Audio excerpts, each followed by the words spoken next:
Commissioners, I have a Senate bill or a bill that was signed by the legislature back in May and signed by the governor, and it impacts UGAs and the planning for septic and or sewers within a UGA. And I'll let Dave update the commission on the impact. So if you've got it, if you'll flip to page 4, that's where the changes occur. That's the bottom of the page.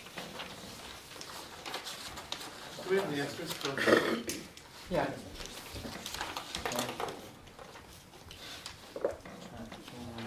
Rob. Okay, so on page 4, bottom of the page, you see the underlined section that's changed. What it says is that we're under no obligation to install sewer systems to properties within the urban growth area by the end of the 20-year planning period, when those properties, and flip over to that page, have existing, functioning, non-polluting on-site sewer systems, have a periodic inspection program, have no redevelopment capacity, and then further down, do not require sewer service because the development densities are limited due to wetlands, floodplains, fish and wildlife. So, letter A, on the non-polluting piece, difficult to prove, difficult to disprove. So it's just kind of in there. Yeah, it's difficult to either way. Periodic inspection programs, we already have those. So if it's a gravity system, it's every 3 years. Pressure system every year. And we delegate that out to the pumpers who send in their inspection report. Doesn't 2 help you prove A, 1? Yes, it does. Right. Okay. But it doesn't, that's on failing. It won't prove polluting. Because you can go straight down into the aquifer for nitrates. That would be pollution. Or like a Belfair State Park. I mean, it surfaced about a half mile from shore. So it went down, to a completely different place. So, dye testing along areas that have streams nearby, streams or other surface water would be a way of proving it. So, and then B, I addressed that in the rewrite of the code that I sent before. So I already talked about transitory. I think note on this bill, it's about existing septic systems. It says nothing about new septic systems. So it really doesn't change the language that I've already put into what you've already seen in the last couple of weeks. But it does give clarification, and I just got this on Thursday night. So. Yeah, I think we all knew this was in the hopper. Right. Yeah, and is there anything different on this? Because that's just a clarification of what we already thought existed anyway. Right. So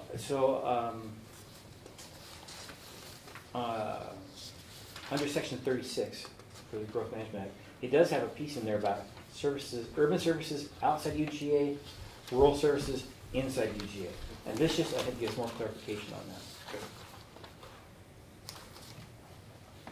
Because I know they were working on a better one that was allow us to use capacity and everything. Yeah, I think this was a block compromise around this bill. But I think it was used to get somebody else's bill through on an entirely unrelated thing. Happens a lot. Sounds about right. So what we wanted to do today, we were presented with a plan for options and items in regards to recommendations for the Belfair sewer. And we're hoping to get very more specific details from the commission as to how you want us to proceed in putting a Belfair plan together specifically.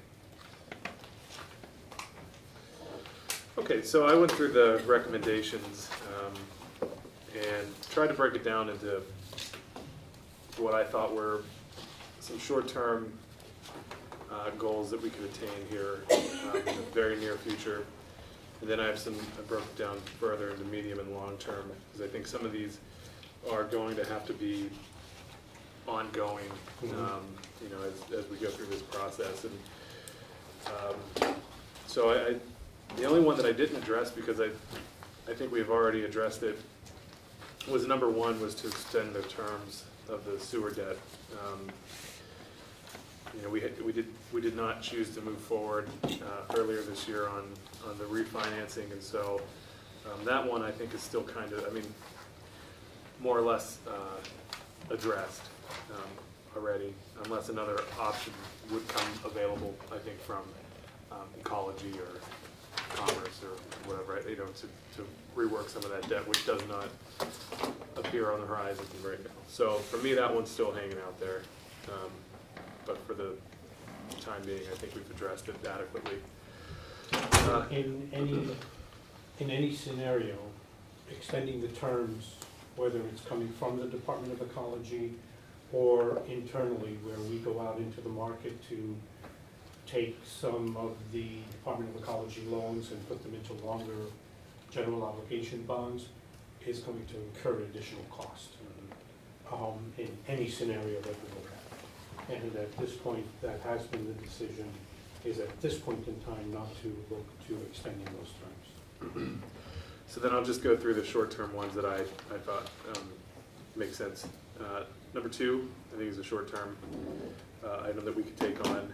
Number 6, number 7, and number 9. And I think these are all already in progress to some degree. Dave has brought forward some code recommendations that we're working through, you know, that would, I think,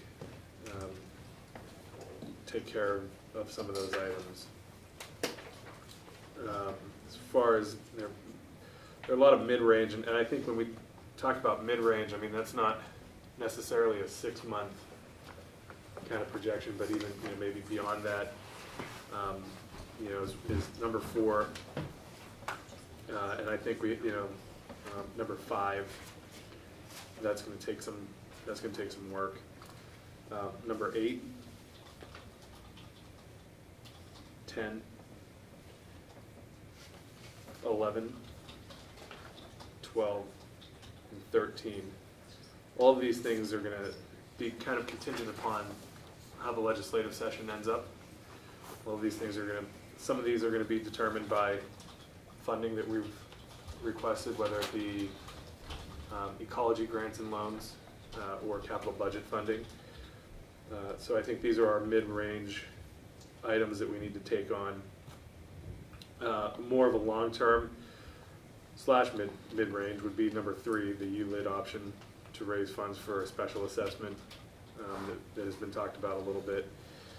But also 14, that's going to be an ongoing process. 15, an ongoing long-term process of the public outreach. And then 16 and 17. 17, obviously, it's a review of the plan at least annually, and so that should be an ongoing exercise, in my opinion.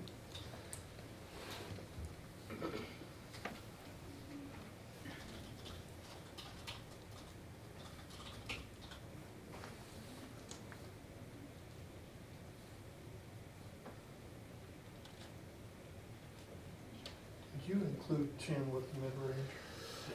Yes. I did. So you're saying 6 months, but probably. Well, I mean, it could take anywhere, you know, anything longer than a few weeks. I think is probably a mid-range goal. You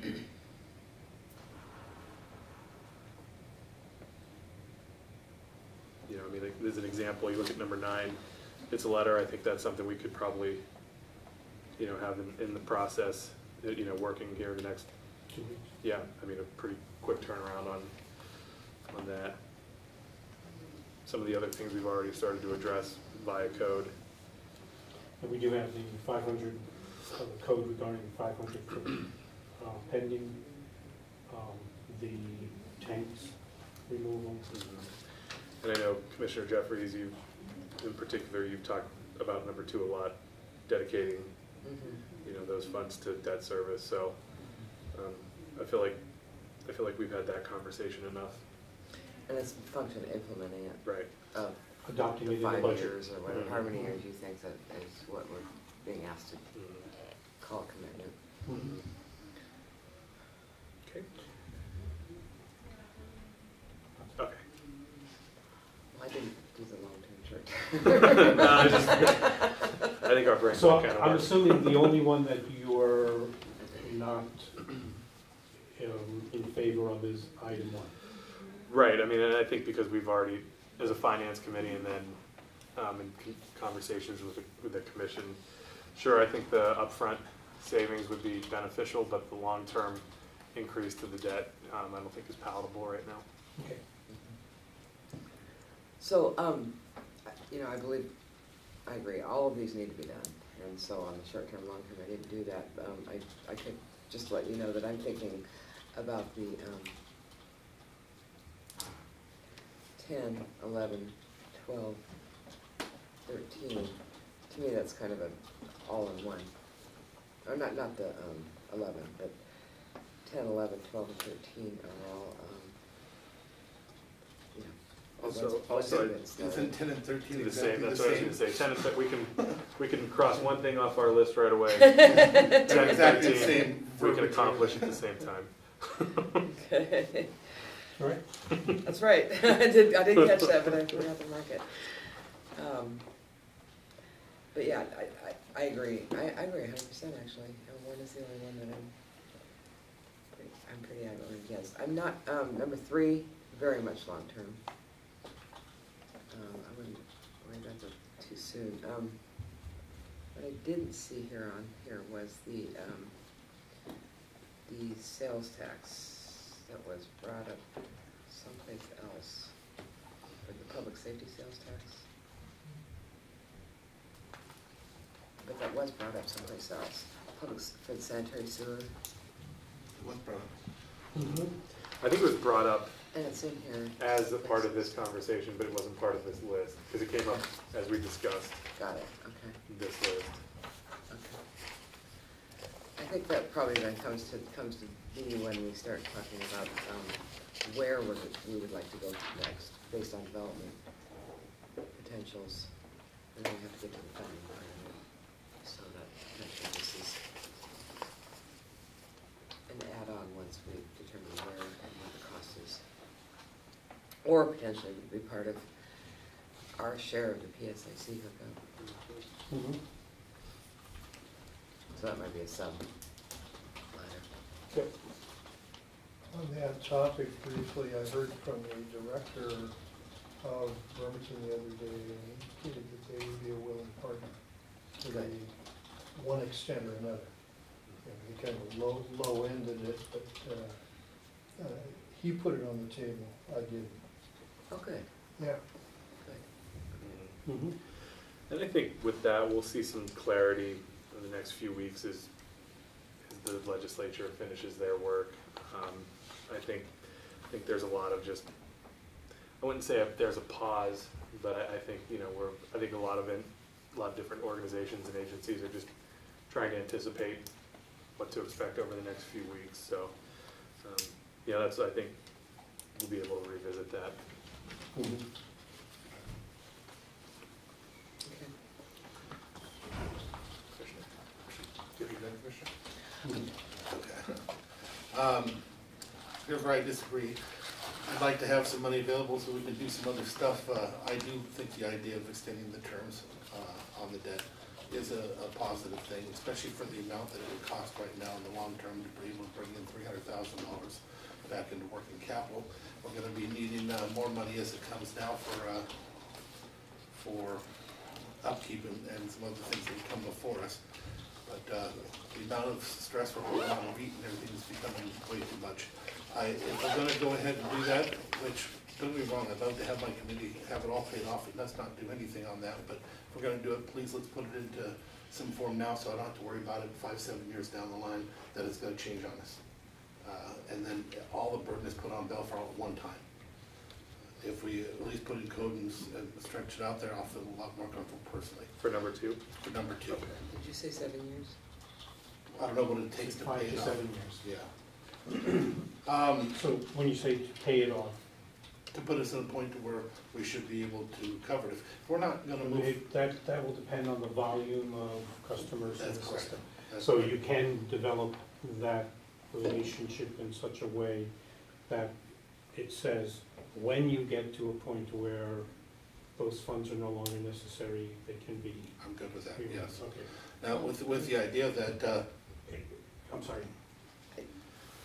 I'm not in favor of that being in the language. I feel like it's a policy decision that a commission ought to make at the time. Because it could be, my thought would be, most commissions would want that money back to be flexible again. But for us to do that, then you've got this clock ticking type of an atmosphere again, that just creates an unnecessary belief that we're on some sort of timeline that needs to happen, or whatever. I feel like it's gonna happen, and I don't wanna well, pretend. it has to happen eventually. There's a dollar amount that retains, if we put years, so let's just put the years in, I'm good with that. And however we establish that, that's how we get there. Now, I do think that somehow there's gonna have to be expansions of some sorts. I do wanna see us moving forward immediately to look at SKIA and also down the Redwood Road personally to keep moving this thing forward for a couple reasons, so that we can offset the debts that are still gonna keep coming. As other things break, we have another 200,000, unless we're gonna be able to get it out of REIT, we're gonna have to have that cash to come from somewhere. I'd like to be able to continue to move forward. I'd like to move forward as soon as possible with, I know it's not SKIA anymore, but I can't have them call it SKIA. The reason why is we do know that they have a large company scheduled to come in there in 2 years. It'd be nice if we were utilizing that to put back pressure, because they're gonna have to pay for something. Somewhere along the line, they're gonna pay to put piping out there for themselves, or they're gonna put piping out there for us. I think we should be having those negotiations, and we should formally be entering the negotiations as soon as we possibly can. Of course, get rid of the holding tanks, county code being redefined, those are all on the top of our list. We definitely, I think, part of what I just explained, I think we have to have a sewer plan to show the expectations with slower hookups, because even if we do decide to move forward into the phase 2 area or whatever, I like the idea of, I haven't heard back from ecology saying whether or not we can get grants or not if we're not forcing hookup. I'm thinking we can. I think you can still go for grants and not force hookup, especially with this verbiage now in here that we just got, and perhaps we still continue to move forward without forcing them to hook up. Now, that means a slower return rate, but at least it's a return rate, so that we start to get some hookups eventually. And then as they build new places or their septic fails, then those go on.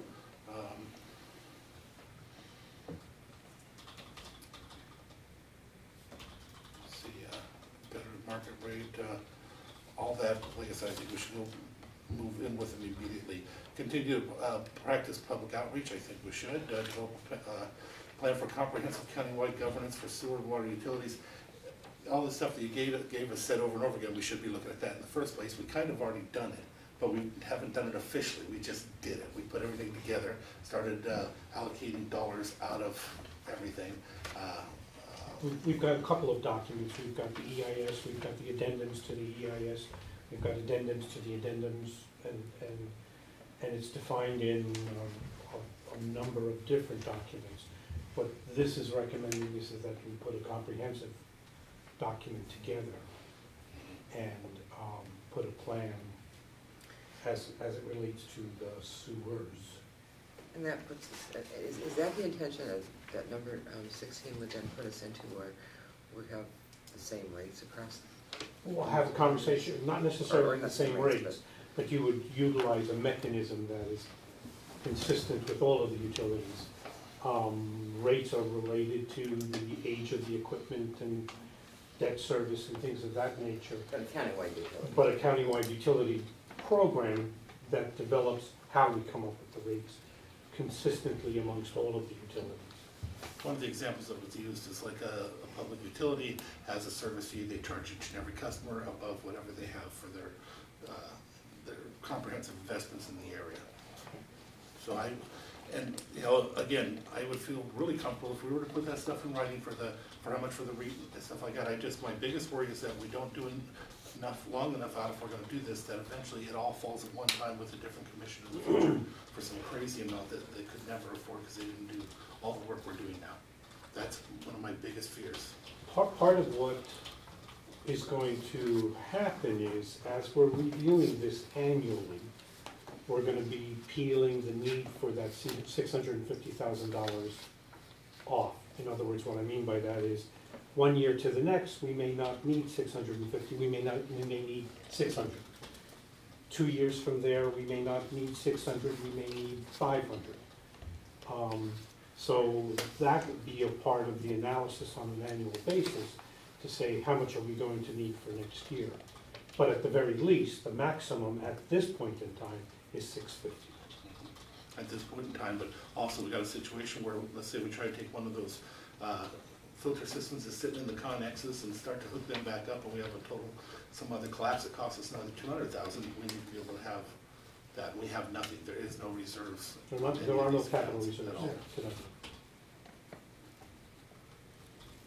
Can I ask a question here? And it comes back to item 16 in the comprehensive.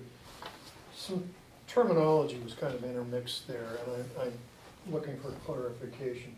You're talking about countywide governance for the water and sewer utilities. You also reference comprehensive plan. Now, in an engineering jargon, the term comprehensive plan is an evaluation of a road network, sewer, stormwater, whatever it is. And you go through it and you identify deficiencies, problems, faults, whatever, hang prices on these, timelines for repairing them. You also identify expansions and growth potential that's either desired or needed to meet up with the demand there. Comprehensive plans are very effective tools, and most municipalities have those. Actually, there was a time, and it may still be the case, Dave, do you know, does DOH and DOE require comprehensive plans for, or DOH for water? Bart? They do. However, there's kind of two different plans, the type of plans that our water systems are kind of. Yeah, we're below that Yeah, threshold, we're kind of yeah. below that official level. So the state government recognizes these as valuable tools, and I understand that part. Now, it sounds like we're talking about something different, though. We're talking about combining these utilities together. Is that correct? And kind of putting an umbrella over this whole thing? If I can clarify, I believe what we're saying is to develop a plan for comprehensive governance Okay. of the sewer and water utilities. So as to put a plan together that says Belfair financially and for governance purposes will be run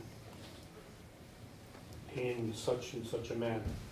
Russell Woods, as well as the other utilities, will have potentially common rate structure processes and procedures. Minimum capitalization and capital cost reserves will be established at a specific rate. It could be different for the different utilities because some are newer, some are older. But a governance program or plan will be developed, not so much a comp plan around the sewer, but a governance plan that says this is how we plan to run our utilities. And wherever there's cohesive and the ability to combine governance, that would be a recommendation. Also, something like what we're kind of doing now, your staff starts putting together a lot of things when it comes to people who are defaulted on their payments, people who haven't. But to put a structure together like that that's comprehensive for every utility, not just one or the other, which we're already doing, but to have it all wrapped up in one department. One of the things that was recommended was create a department to do all that. You kind of have, but then each one has been individual. But each one has to have the same policies. Each one maybe might have a daily use charge. When we're putting in the meters, whether if we're going to be reading them, we might have some type of fee that goes on for reading the meters, but it should be comprehensive and not different for different areas. That's what I think that's. Yeah, as well as should not be different for different utilities within the county.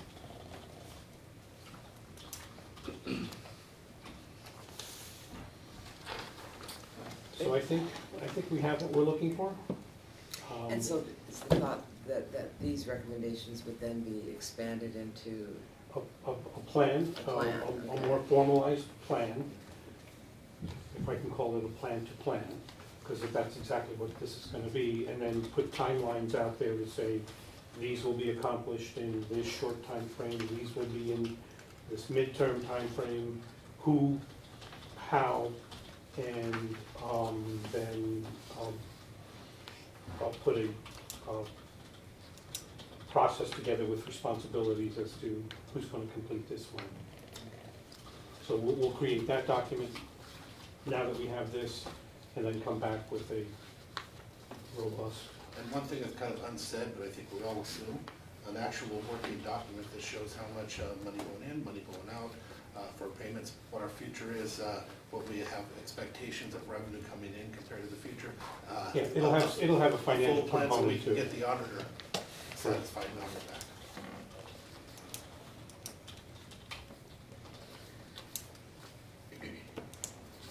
Okay. Okay. Any other questions or comments, Commissioner?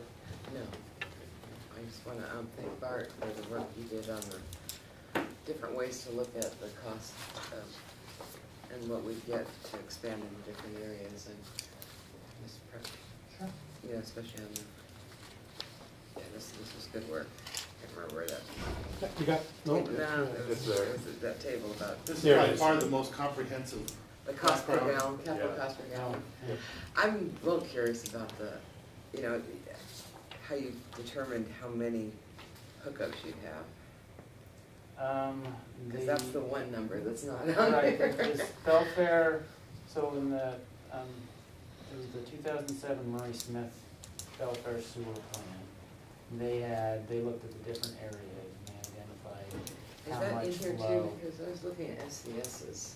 So that's how, they identified how much flow you could expect from each of the different areas. Based on buildable lots? This area, land Zoning. use, they looked at, some of it they looked at kind of resource areas and that sort of thing. I don't know if they did a great job of it, but that's, you know, trying to be apples to apples, that's what I took. That's the only thing, kind of only thing I could find that had all the. So I guess my different question areas. is, so they look at the zoning and the Mhm. highest possible densities, Correct. assuming all that got built out. Right, and then they subtract Subtract like what? roads, I think there was some percentage of land was converted to infrastructure if it's undeveloped, and then there's some percentage that's resource land that you can't use, where you try to take all that out. And then what's left, then they go to maximum So density. is our 1 in 5 zoning in some of our UGA, was that before or after 2007? We overlaid right over the top of whatever there was in 2007. They just slapped whatever they were requiring right over the So top. potentially it was that full build-up, or the numbers they were looking at was that, I'm thinking of, if you go up Newkirk Road, there's a lot of undeveloped land, and I don't know if that's got that overlay of 1 in 5, do you know? It does not, It was R3 and it was bumped up to R4 by the GMA. okay. So this Murray and Associates would have looked at it probably R4, probably. Yeah, I guess I don't know when those was changed, I think Murray Smith, it was like a 2007 It was document. changed, yeah, it was changed after that. But the guys, I think he's using the old gallons, because 209,000 gallons a day. We have 411 ERUs currently, and we bring in how many thousand gallons? 65? About 60. 60? So to pick up 178 ERUs, now if they're talking about for the full build-up, wow, I don't know. The initial capital cost is $7 million. So Are you we saying don't- this is under or over, I think it's over. based on our existing, what we get in area? Because when we're doing, originally when this was proposed, it was 250 gallons per ERU. We dropped our ERUs down to 155 gallons. Oh, based on the ERU Yeah, so, gallonage, okay. and when you look at what we actually have coming in compared to what there is to capture, Do you have a feel that the report you were using was using 155 or what was the other option? 250 is what you're using. That 155, I think, was from a report that was after that 2007. That came much later, Yeah, that came much later. Yeah. 2011, 2012. Ken? I just wanted to interject that I think there's much more relevant information that's been developed by the stormwater folks, that Loretta just did a buildable lands inventory in the UGA. And I think that information should be overlaid over what Murray Smith did, because I think it's a lot less developable than Murray Smith suggested. And if you recall, that was one of the items we had on the projection, The GIS. a GIS Yeah. overlay of, It was up in the Roy Road area with the wetlands and stuff. Roy Bodan and the old Belfair Highway phase. so when we do move forward to look at the capacity, if I can call it that, that should and would be considered in the analysis. It's called development potential. Development potential, as opposed to capacity. Developable potential. That is in our analysis and would be considered as the amounts when we're looking at how much ERU capacity there may be in expanding into any one of these areas. Good. Okay. Okay. So that's my input update. But this is Oh, really yeah, very helpful. yeah. So this is very helpful to look Yeah. at. Just to share with you, that first part, the whole Belfair Highway extension, you've got a sewer volume of 209,000. You're probably not even going to be 30,000. Like I said, those were the numbers that came from Murray Smith, so. I'm not saying I like the number, I mean, I like the process of this is a good way to analyze the options. And again, in that governance plan, one of the items that we've identified here is as we move into a new phase, we should be looking at its financial feasibility Absolutely. or break even for each of the phases as we move forward. Because I don't know if we can take any additional debt service that's unfunded on for the county. Especially if Commissioner Medlin wants the read back. And it's not that, just, I'm afraid, No. like I said, that eventually you Right. won't be here, you won't be here, Right. maybe you won't, and then all of a sudden, it all goes down on one small little town that couldn't afford to pay $300 a month if they had to. Okay. Very So good. then we'll go, move forward, put a plan together and bring it back to the commission when it's completed. Very good. The packet gets the regulatory pieces next Monday. Okay. No. Thank you, Yeah, thank you. thank you. Thanks, everybody.